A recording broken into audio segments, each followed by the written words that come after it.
I hit people and I get hit. It's part of my game. But when I saw a local high school player become paralyzed making a tackle, the game changed for me. I saw the bigger picture and knew that I could make a difference. With the help of my family, friends, and other running backs, I started Rush for a Cause, a foundation to support severely injured athletes and to promote injury prevention. Join us at our Family Football Blitz fundraiser on Brecksville High School grounds with dozens of inflatable games, entertainment, and more family fun. This is Amherst Austin from Camp McKinley Lady Pups. You are watching Ohio Sports Net.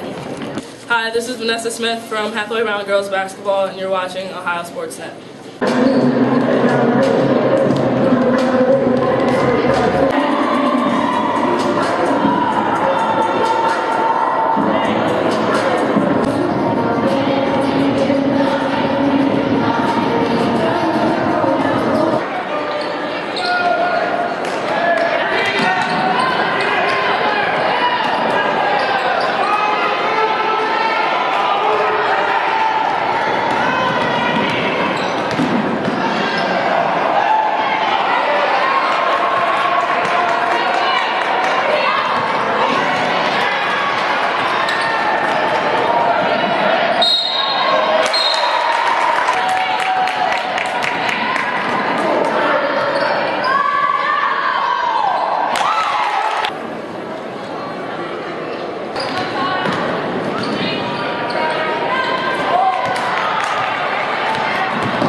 This is Pam Davis from Camp McKinley Lady Pups, and you're watching Ohio Sports Net.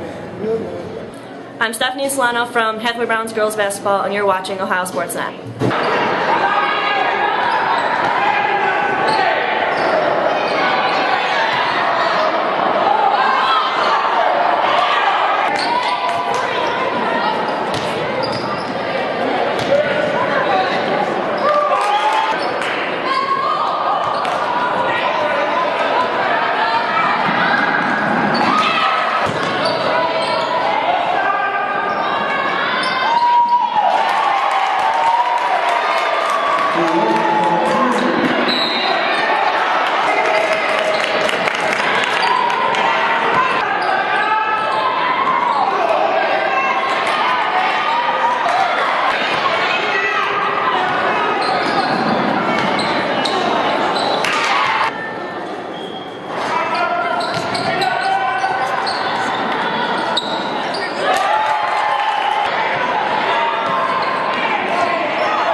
kind of seems like girls got off to a slow start and pressure got to you in the beginning.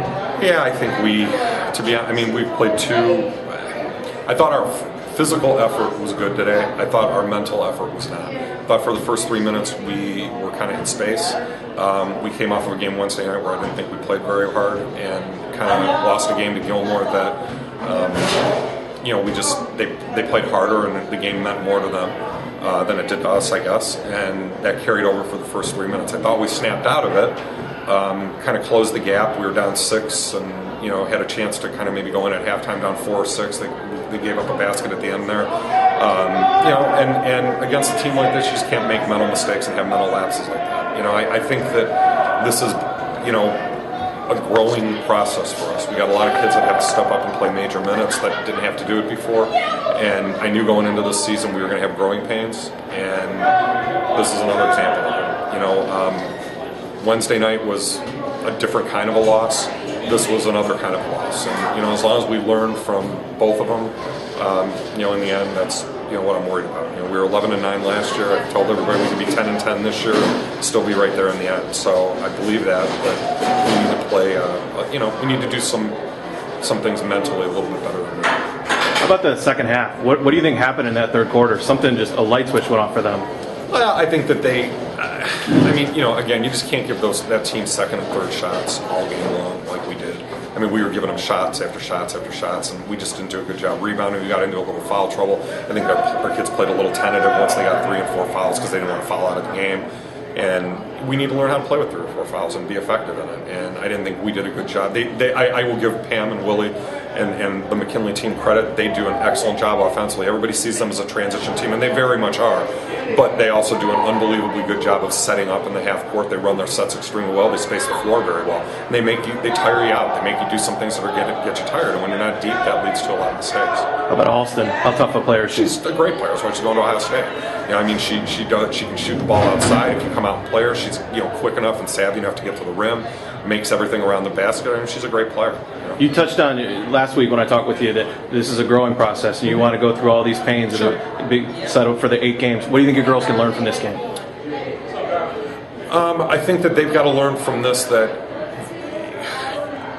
you can physically play as hard as you want, which I thought we did, but mentally, when you're playing a team of this caliber, you can't make mental mistakes and have mental lapses, because once an 8-point lead becomes 12, it becomes 16, and it becomes 25 because of mental lapses and things that just compound one after another. Silly little things like throwing a weak pass in the backcourt that now they just hit a 3-point play, that turned that into a 5-point play.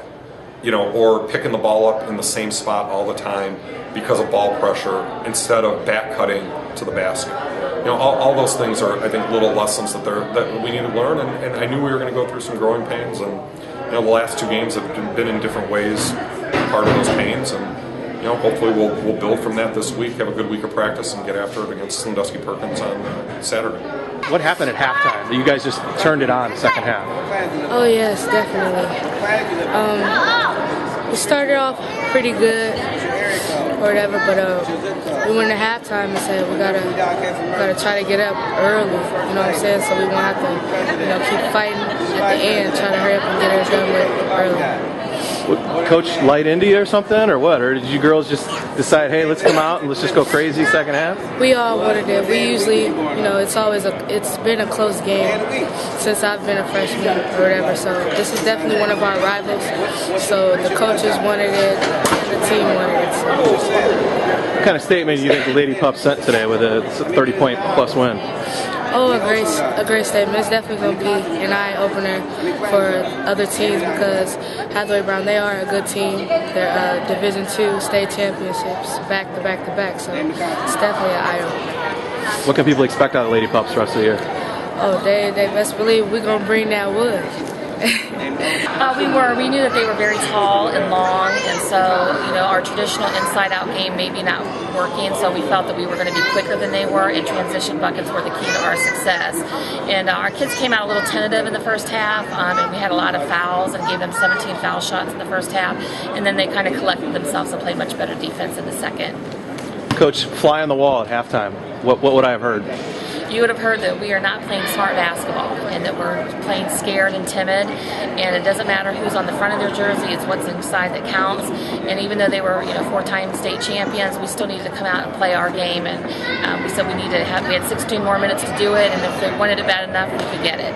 Did you light a fire under Amherst too? She went crazy in that third quarter. Absolutely. I mean, Amherst obviously is our go-to person. It's no secret. She's got all the tools, and we said we need to be able to utilize all those and then fit pieces and parts around Julianne, and she did just that. How nice is it having a player like her on your roster? I mean, she's probably one of the best players I've ever coached in my 21-year career, and she's very coachable. And I know that we demand a lot from her, but she rises to the occasion on big games.